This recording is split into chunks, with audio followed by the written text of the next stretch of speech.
Allora, hoje abordamos este assunto da ureia, ou melhor, do nitrogênio ureico, mas que depois não é exatamente isso. Faz muitos anos que se utiliza a ureia na alimentação dos ruminantes, mas é um aditivo sempre muito controverso, não é? Depois, uma das controvérsias é o uso da ureia azotécnica, não? Aquela clássica, enfim, de elevada e imediata solubilidade, ou utilizo ureias de liberação lenta, digamos, ou com uma liberação programada. Para abordar isso, pedimos a Júlio Gabaldo, que é um veterinário, não? Um colega veterinário nutricionista, enfim, de longa data, que nos ajudará a fazer este aprofundamento. Teremos também o professor Antônio Ubaldi, que todos vocês conhecem, é um professor agora aposentado, mas digamos que foi um professor de Química da Universidade de Parma, do Departamento de Veterinária, que a todos nós um pouco nos desmamou, nos fez crescer no conhecimento da bioquímica e, sobretudo, alguns métodos diagnósticos de criação. Depois temos Marco Bellini, que é um agrônomo que trabalha com nutrição animal. Também há muitos anos, acredito, Marco, estamos todos nos tratando por tu hoje e que nos ajudará justamente nesta jornada sobre a ureia, nesta invenção do Júlio Gabaldo.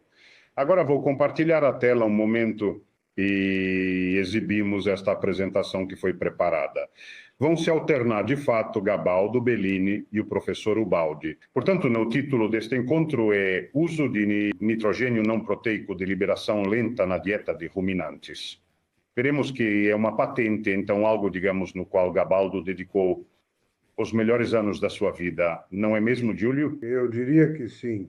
Ok, esta é a biografia deles, mas a veremos ao longo dos discursos. Agora, justamente, é Júlio Gabaldo que nesta fase se define como o inventor da tecnologia e diretor e titular da patente Prodinat Process. Pode falar. Então começo. Como disse antes a colega Santini, falar de ureia é uma coisa muito antiga. Não é uma coisa jovem. Existe desde sempre. Desde que existem as alimentações de ruminantes. Porém, o problema da ureia não é tanto o fato de ser química, de ser sintética. O problema é que é uma fonte de proteína muito nobre se estiver em pequenas quantidades, em quantidades modestas, porque se degrada e poderia degradar-se no rumen a uma certa velocidade e ser nociva.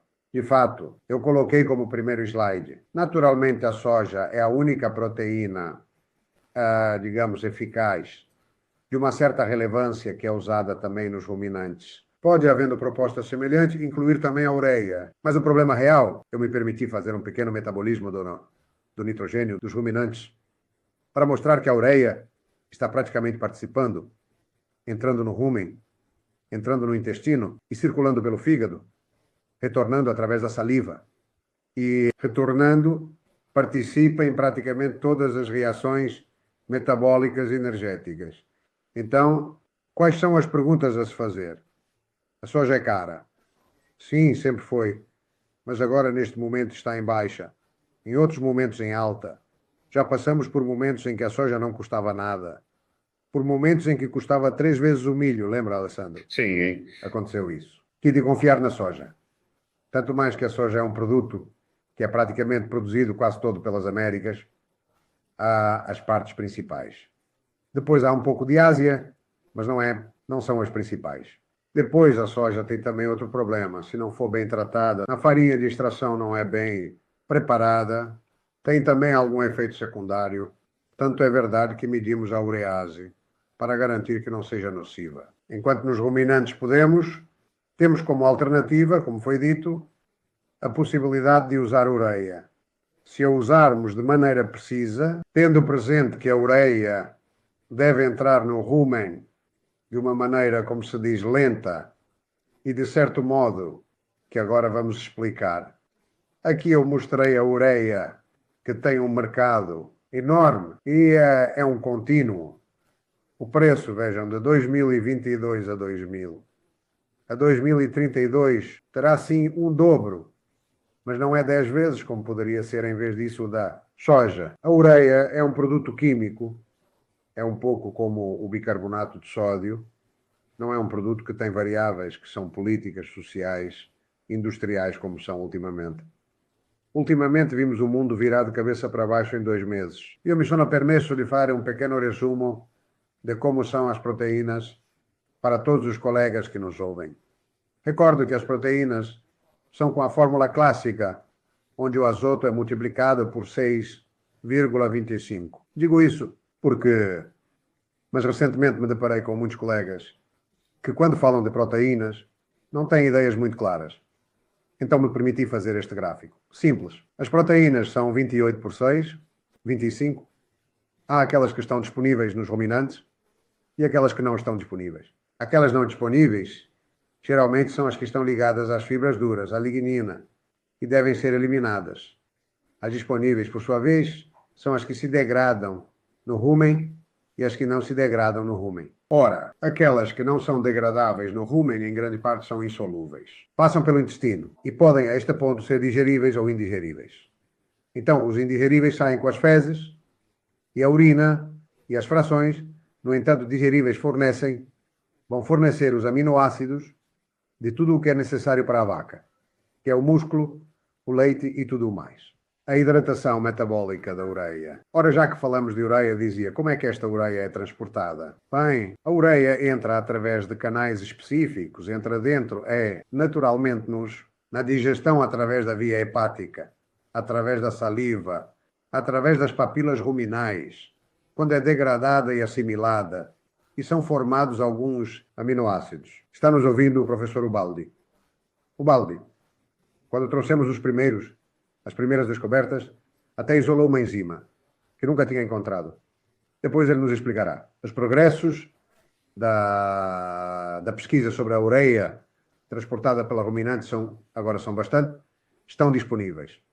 Eu fiz uma patente, então o lançamento entra na boca, entra no rumen, e depois tem o esquema agora, e então se libera em amônio e amônia. A amônia não é digerível, então volta e refaz novamente todo o círculo. O amônio, por outro lado, passa e vai direto e é assimilado através da população microbiana. Quando isso não acontece, ou porque é demais, ou porque não há essa possibilidade, é aqui que surge um problema, porque se torna tóxico e também mortal. O desperdício é da ureia. Aqui está. O uso e o desperdício da ureia nos ruminantes. Nos ruminantes, como disse antes, a ureia tem esta vantagem. Precisamos lembrar-nos de uma coisa, porque a ureia é usada normalmente em todo o seu uso como fertilizante químico, e passa através do solo, transformando-se e passando dentro das plantas como nitrogênio disponível. E, portanto, transforma.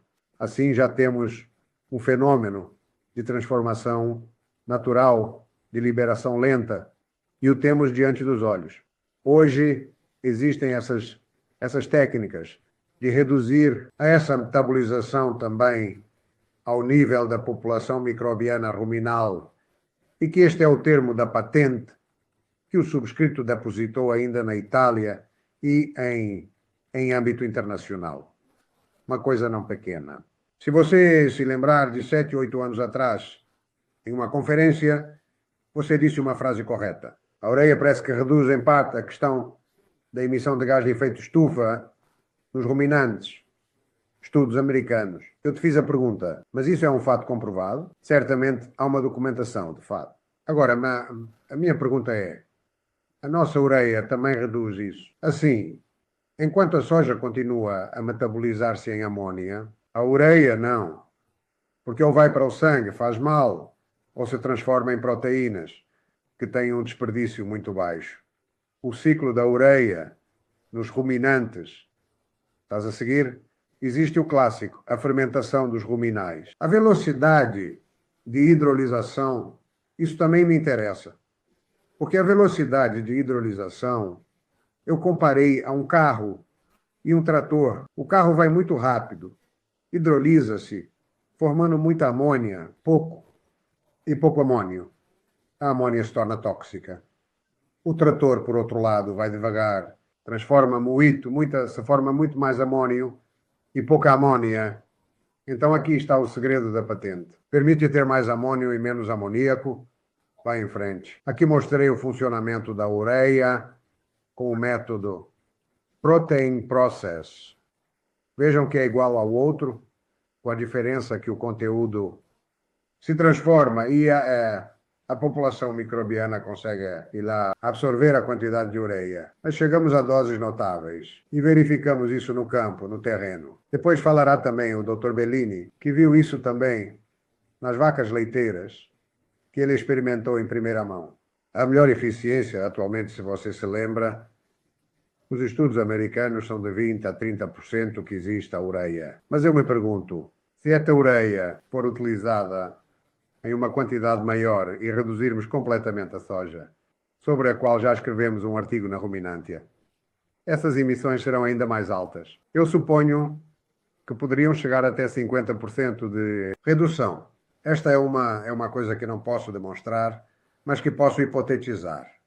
Então, dadas essas reflexões, eu quis me confrontar porque quando apresentei essa ideia ao redor do mundo, porque já me confrontei com americanos, sul-americanos em particular, e eu encontrei alguém que me dizia, mas é uma ideia velha, é obsoleta, já fizeram, não há nada de novo. Então eu repito que as patentes que existem hoje no mundo relacionadas com a ureia são uma patente americana com 15 anos, que é a base de silicatos, que não teve sucesso, não foi capaz de substituir absolutamente a soja. Uma outra patente muito mais, ou seja, muito mais séria, feita por uma empresa americana que protegeu a ureia através de uma cápsula de gorduras e fez uma patente. Mas o que fez? É um produto que costuma ir dentro de centenas de gramas, 100, 150 gramas, 200. Não substitui a soja, ou seja, não atinge o objetivo que eu me propus. É um aditivo de ureia bypass. É protegido por uma gordura. A este ponto eu quero apenas fazer algumas verificações, porque aqui temos a soja de um lado, a soja de um lado e a ureia do outro. Se olharmos as proteínas, a soja tem 44% de proteínas, a ureia tem 280. Portanto, é um produto que tem um interesse considerável do ponto de vista econômico, tendo em mente que vamos misturá-lo depois com um misturador normal e com o extrusor, porque precisa dissolver-se. Nell'ultimo qui abbiamo a produção de protein and process, como se faz? Normal agrícola ou técnica? Como queremos chamá-la agora? Que não formalizemos, porque na Itália, nós na Europa temos a técnica. Na América Latina não sabem nem o que é. As cascas de soja. Por que coloquei as cascas de soja? Porque era o produto que absorvia melhor o líquido de uma grande quantidade de ureia, porque estamos falando de 20 a 25% por quilo. Então, quantidades consideráveis. Colocamos um Predex, que está dentro daquelas tecnologias que eu preparei para poder desacelerar, que é uma mistura de acidificantes, de pós-bióticos, de produtos desse tipo aqui, enzimas, e depois jogados em um difusor e saem produtos. Esses produtos são aqueles materiais. Fiz uma primeira prova há 10 anos. Uma prova científica, como todos os requisitos, como se diz, prática de campo. Eu quis ver se essa soja, ou seja, se essa ureia tinha repercussões técnicas negativas, poderia ser tóxica e, sobretudo, se era também palatável. Então preparei um produto, um mangime normal, eu preferi uma quantidade enorme desta soja, e então até tentamos colocá-la à disposição em alguns coxos, na Apulia e na Sardenha. Fizemos esta prova aqui. Aqui está também o pré-mangime que fiz. Um mangime normal com 22 de proteínas. Nada de especial. Verifiquei o grau de apetibilidade do produto, que foi muito apetecível. E o grau de toxicidade do mesmo, considerando que seria administrado aos animais, então eu não me arriscava a aumentar e dar-lhes mais 140 gramas de ureia, já era uma dosagem considerável, considerando que eram pastagens e o risco de, como se chama, de apetibilidade. Era a coisa que eu queria ver se sozinhos eles comiam. Resultados, os bovinos comeram de 240 a 490 gramas de ureia cada, porque comeram de 2 a 3,5 kg daquele alimento lá.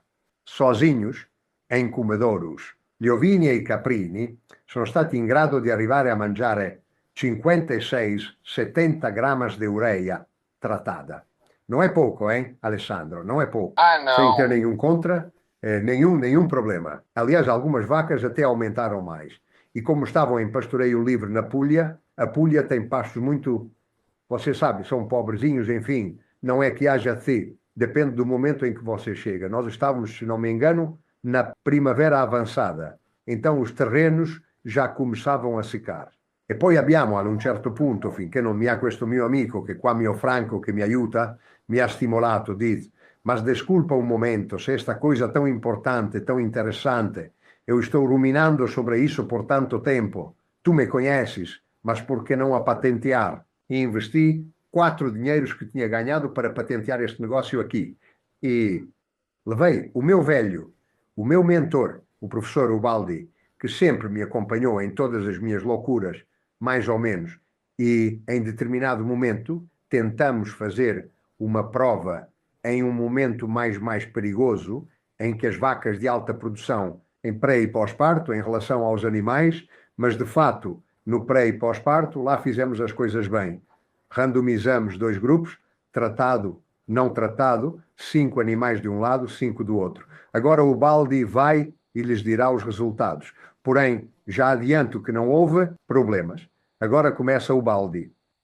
Este projeto do Dr. Gabaldo me interessou muito, porque na agricultura e na zootecnia eram alimentados animais com produtos à base de nitrogênio, não provenientes das cultivações agrícolas, mas da indústria. Parecia-me uma coisa inovadora e muito interessante, mesmo que eu tivesse algumas dúvidas sobre a toxicidade desses produtos nitrogenados, porque, não os tendo usado nunca, tornava-se um enigma muito interessante. Sabia que os agricultores de vez em quando jogavam ureia na manjedoia? Como faziam isso? Estou falando dos estábulos de 50 ou 60 anos atrás. O que faziam? Desculpem se não é muito sério, mas quando queriam ouvir, iam todos para o estábulo e jogavam a urina sobre o feno na frente das vacas, que comiam com grande apetite. Talvez fosse o sabor salgado, não sei. O fato é que esses animais ingeriam, em certos dias, quantidades de nitrogênio, ureia, que vinha da urina humana. Porém, esse hábito se perdeu com o tempo. Nunca mais se falou disso. Neste ponto, retorna à tona o Dr. Gabaldo, que preparou um derivado da ureia muito interessante. Simples. E talvez essa seja a sua força, a simplicidade, mas de ótima eficácia. Pude constatar isso nos animais, não tanto do ponto de vista produtivo, que não é a minha área, mas do ponto de visão metabólica e toxicológica, porque são as duas coisas que mais me preocupavam, obviamente. E então nós, com o veterinário do estábulo, com o Dr. Gabaldo, etc., planejamos uma experimentação muito simples, um período de 3 meses. Executava um certo número de coletas de todos os animais submetidos à experimentação. E depois, todos juntos, no laboratório, avaliaria as eventuais modificações nos dados experimentais. A este ponto era necessário definir quais parâmetros bioquímicos clínicos podiam ou deviam ser realizados no soro desses animais, tratados e não tratados, porque justamente, segundo os padrões tradicionais, esses animais foram divididos em 2 grupos. Um primeiro grupo, a cui veniva administrada uma dieta normal, usual, e chamamos de grupo de controle. O outro grupo, ao contrário, era alimentado com a adição do novo produto e era chamado de grupo experimental. Desculpa, faço uma promessa. Elas comiam vacas secas, 200 gramas dessa ureia. Para mim, eram já números estratosféricos. Deixar quase 400. Eram já números estratosféricos, mas depois sei que ele aumentou e eu simplesmente segui os dados do laboratório. E fiquei perplexo, porque os animais tratados tinham pequenas modificações, pequenas alterações em alguns parâmetros do sangue, mas era uma coisa infinitesimal, no sentido de que se podia observar com instrumentos refinados, mas não dava nenhum resultado nonoplano patológico, clínico patológico. E a este ponto os resultados foram colocados em gráfico. E destacaram que no grupo dos animais tratados, respeito aos de referência, observavam-se pequeníssimas alterações em alguns parâmetros, mas tão pequenas e percentualmente tão pequenas que não causavam nenhuma preocupação. A esse ponto, me senti de afirmar que aquele produto, em certas doses, pelo menos nas doses que eram utilizadas naquele momento, não tinha nenhum efeito toxicológico. E me parecia uma qualidade notável de um produto novo. Porque a primeira coisa é não piorar a situação de um animal. Não sobrecarregar o seu metabolismo e o estado de saúde. Pois bem, isso não acontecia absolutamente. Havia pequeníssimas modificações, mas estamos falando de poucos pontos percentuais de variação. Enquanto uma patologia, sempre no momento dos 30, 40, 50, 100% de aumento. Enquanto aqui as diferenças eram apenas detectáveis nos dados de laboratório. Ou seja, todas O positivas. nosso trabalho, muito simples, muito rudimentar, porém dava a segurança de poder usar livremente o produto, porque não teria efeitos toxicológicos significativos, desde que as quantidades deste produto estivessem sob controle. Portanto, eu repasso a palavra ao Dr. Gabaldo, que pode explicar o que ele e também o Dr. Bellini observaram nos animais. Quem cuida do estábulo é o Dr. Bellini. Um grande prático como ele no estábulo, ou seja, exatamente como Buiatra, lhe teria permitido julgar a resposta, que é, digamos, patológica, ou coisas do tipo, se este produto possuísse capacidades toxicológicas elevadas.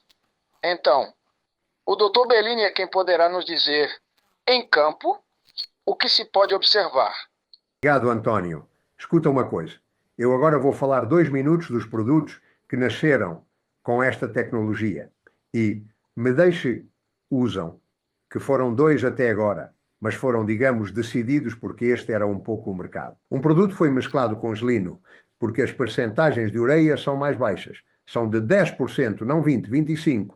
E o misturamos com linho, o chamamos de Bios 40. E outro, ao contrário, nós o misturamos apenas com cascas de soja. E com o premix, naturalmente, ambos, um a 5%, o outro a 10%, porque obviamente o linho, tendo a gordura natural, porque o problema da gordura é necessário para que o extrusor não se entupa.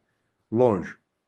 Colocamos quantidades tão elevadas de ureia, se não houver um extrusor, não conseguimos fazer a máquina funcionar. Porém, é um fato mecânico. E fizemos 2 produtos. Esses 2 produtos estão aqui. A pré-lixívia, com a qual fizemos os 2 alimentos, digamos, os 2 componentes alimentares, a Predispipi, no qual está o conteúdo, que é um conteúdo mineral, enzimático, vitamínico, mas digamos a verdade, é bastante secreto, porque é o know-how da tecnologia, certo? Depois temos o Bio 70, que é puro sem o linho, que chega a 70 de proteína, portanto é o mais requisitado. Depois temos o 40, que é semelhante à soja, e depois temos o Dr. Bellini, que fala que já terminou. Sim. Obrigado, Júlio. Permita-me uma piada. O verdadeiro know-how desta prova é que pode beneficiar os animais, pode até mesmo melhorar a sua carreira, no sentido da idade, da produção, da reprodução, porque dá simplesmente um incremento de alguns parâmetros fundamentais, porque nós podemos dar produtos de nitrogênio, mas também precisamos de produtos energéticos, porque a síntese entre os açúcares e o novo produto que formula os glicourinoides ocorre apenas se há muita energia disponível. E então, agora o Dr. Gabaldo quer puxar minhas orelhas, mas é que eu, na sua nova dieta, vi também algumas doses de energia bastante elevadas e não causaram efeitos negativos nem no fígado, nem nos tecidos adiposos dos animais, etc. Portanto, o caminho está certo. Eu digo apenas bravo, Giulio. Obrigado, António. Obrigado. Comunque adesso poi o Dr. Bellini, que depois foi aquele que seguiu os estábulos fisicamente, porque era o técnico de estábulo. Sim, vimos, sim. E ele pode continuar. Continue, Marco. Sim, de fato, né? Saúdo a todos e Esclareço logo ao Antônio que eu não sou veterinário de bovinos, tá? Sou agrônomo e então... Sua sorte, sua sorte. Ah, dizem-lhe isso dois veterinários aqui. Sim, eu sei. É que, apesar dos 70 anos, parecia o mais jovem. Então, eu era quem tinha que correr depois no campo. Mas, enfim, me coube a tarefa de ver os resultados. Nós usamos o BIOS 40, então... a formulação explicava antes o Júlio, e onde precisávamos nos preocupar também, em testá-la em um estábulo de vacas leiteiras. Não foi fácil, ou seja, digamos, as pressões eram duas. Antes de tudo, tempo, porque tínhamos que ser rápidos. Depois também encontrar currais que pudessem usar esta ureia, porque, como sabem muito bem, nem no consórcio do Grana Padano, nem, obviamente, no do Parmigiano Reggiano, a ureia pode ser usada. Então, conseguimos encontrar esta estrebaria disponibilíssima, seguida, vocês verão também nos dados, do ponto de vista também gerencial, de maneira ótima. Uma granja não muito grande. O proprietário, o criador, é também ele um agrônomo formado em Pádua, portanto, acompanhamos esta empresa. Então, eu quis, primeiro de tudo, enquadrar esta empresa aqui, é uma empresa de 33 hectares, na província de Verona. A subdivisão do recentramento cultural prevê, então, o silo de milho, como podem ver, a alfafa, né, o pastone, e uma mistura de gramíneas que são ensiladas. Na segunda semeadura, temos o sorgo para forragem e o pastone integral após a mistura de gramíneas. E todos os dados que nós coletamos foram coletados através do software da IA. A empresa, obviamente, está inscrita nos controles funcionais, por isso todos os dados que obtivemos são dados que obtivemos através das elaborações do programa do SIM, ao EVA. A manada é composta por 83 cabeças, portanto, repito, não é um estábulo enorme, mas muito bem cuidado também justamente pelo animale, o número de animais, e não é sempre dito que com poucos cabeças haja sempre uma ótima gestão. Enquanto, neste caso, fomos realmente afortunados pela colaboração e dedicação da parte do criador. A estabulação era uma estabulação livre sobre cama, e os animais na datação eram 36, temos 15 nascidas, as novilhas, a recria, então, das vitelas até as novilhas prenhes, 32 animais. Vou continuar. Estes aqui são os gráficos dos controles funcionais com dias em que comparei os dias de lactação e os quilos de leite produzidos. Naturalmente, vocês veem a tendência, que eu diria lógica, ao aumentar dos dias de lactação, ao diminuir, desculpe, na primeira fase dos dias de lactação tivemos picos até 31,5 kg, enquanto que, indo adiante, estamos no verão de 2024 e aumentam um pouco os dias de lactação, devido ao clima e também, como disse, aos dias de lactação, os controles funcionais relataram uma média mais baixa. Subiu novamente em outubro. Aqui, digamos que o teste foi realizado nestes 3 meses, desde julho até meados de setembro, portanto, em meses onde os rebanhos geralmente estão absolutamente sob estresse, tínhamos um certo receio de que pudessem produzir também alguns efeitos negativos além do estresse ambiental normal, devido ao calor, enquanto, como veremos, ficamos muito contentes com o que pudemos medir.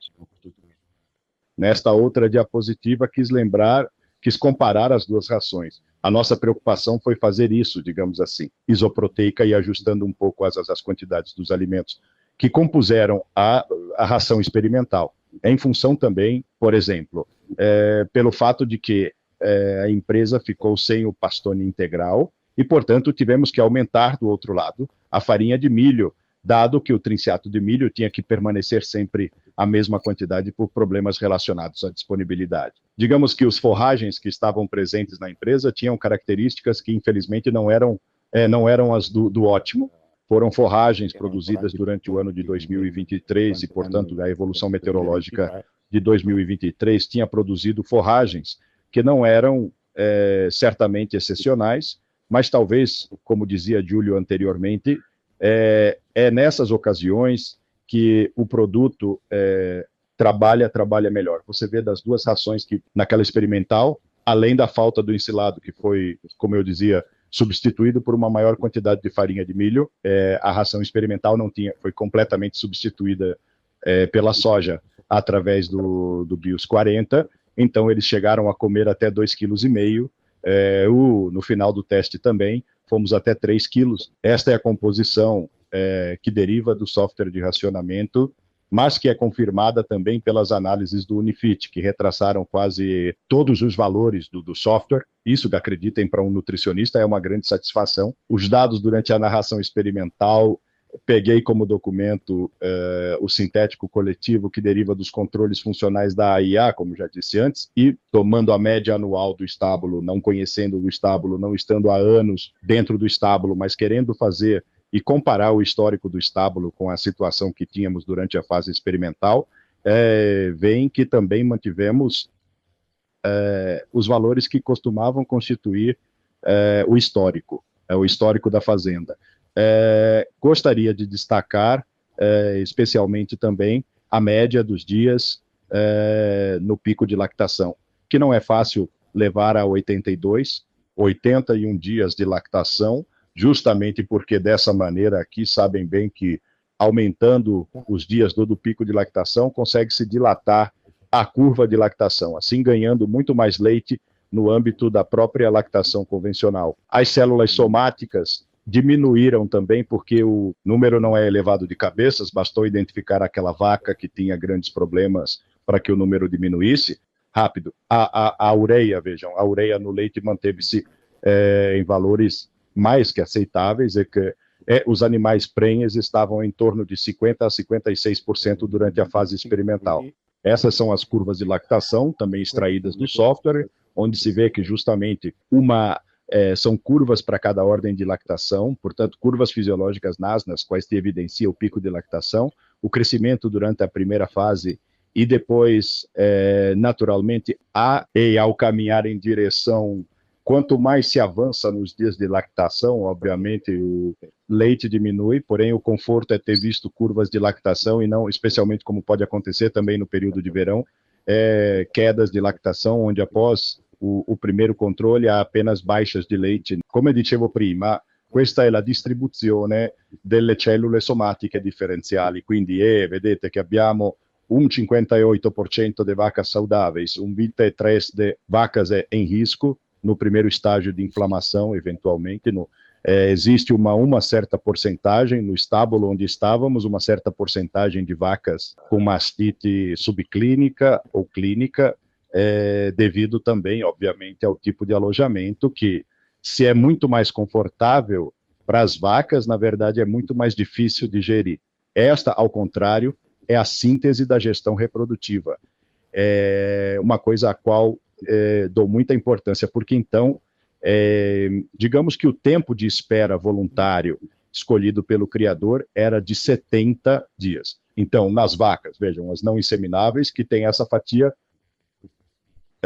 amarelo, 4,3%. Então, eram aquelas que ainda não tinham atingido os 70 dias. As não insemináveis, peço desculpa, estas aqui, 17, que eram aquelas que não tinham ainda alcançado os 70 dias, as insemináveis, aquelas dos 4,3, as fecundadas, ainda as vazias, este pequeno segmento, enquanto tem os 61,7 de gestantes. Nas novilhas, a situação, em vez disso, é esta, com 62,5% de novilhas gestantes.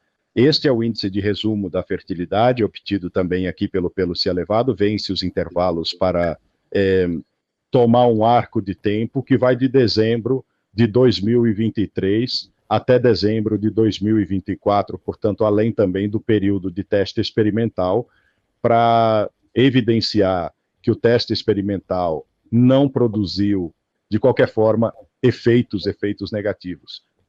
Vejam que a taxa de gravidez, ou seja, o PR, está sempre em valores muito altos. A média do ano é 36, então um estábulo que, do ponto de vista da gestão no que diz respeito à fertilidade, é gerido muito bem. E isso é o que conseguimos evidenciar dentro da prova, que durou esses 3 meses, 3 meses estivais, onde as vacas responderam de forma excelente. Obrigado, Dr. Bellini. Marco, posso acrescentar uma coisa? Absolutamente sim. Se vocês se lembram do ano passado, na Piano Lapadana, não sei se você veio, mas sei que você veio, tínhamos médias, um índice térmico que caía em 85 a 87. Quer dizer, uma coisa indecente. Alimentar as vacas naquele momento era coisa de outro mundo. E poi quello che disse Bellini, e isso eu quero destacar, a questão é que com este produto conseguimos fazer digerir, não estou brincando, realmente forragens péssimas e digerem tudo. É por isso que digo que este produto foi feito para ser usado nos países mais desfavorecidos como forragens. Então isso Ou de qualquer forma nos anos em que, da América do Sul, mas do Maghreb sobretudo, ou ainda nos anos em que os forragens não são ótimas. Isto aqui é estou de acordo. verdadeiramente. Depois outra coisa que queria, que tinha me esquecido de destacar era, mas que se viu também na tabela das rações, são os quilogramas de matéria seca ingeridos. Eram em torno de 24 a 25 quilogramas de matéria seca ingerida, o que em um período de verão é realmente bom. Alessandro, aqui ao lado há a patente italiana e ao lado há o PCT, que por enquanto, infelizmente, está confirmado apenas no Brasil. Portanto, o PCT Itália e Brasil, por enquanto. é diretor internacional, Júlio, correto? Sim, é internacional. Isto é, obrigado pela sua atenção e desculpem o inconveniente. Obrigado a vocês. É um momento enquanto interrompemos o compartilhamento, assim concluímos. Bem, digamos interessante porque claramente o tema da soja, ou melhor, sim, das farinhas de extração de soja, mas também de outras oleaginosas, é claro. A sua volatilidade de mercado e também o fato, digamos, da perplexidade que causa na opinião pública o uso de oleaginosas produzidas na América do Sul, mas também na América do Norte, onde claramente tem um impacto ambiental importante. Portanto, pode ter potencialmente dois desdobramentos, um desdobramento técnico, econômico, e outro também um desdobramento ético, se quisermos usar esse termo que está cada vez mais se difundindo.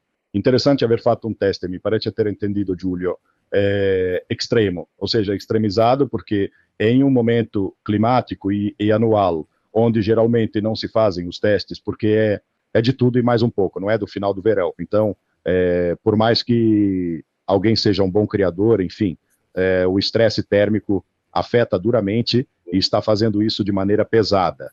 No ano passado, considere que provavelmente a diferença entre a primavera e o outono foi cerca de 3 litros de leite, o que é uma quantidade tremenda, considerando Mas que... você sabe, Alessandro, que a nossa antiga lei de nutricionistas diz que enquanto você permanece no 10%, há a compensação. Depois, os animais entram em descompensação. Não se volta mais atrás. Certamente. E, portanto, é claramente uma condição extrema que eu acredito que seja uma excelente informação que foi compartilhada com os colegas e que nos seguirão, enfim, e estão nos ouvindo. Estou à disposição para todas as perguntas e todas as coisas que possam ser.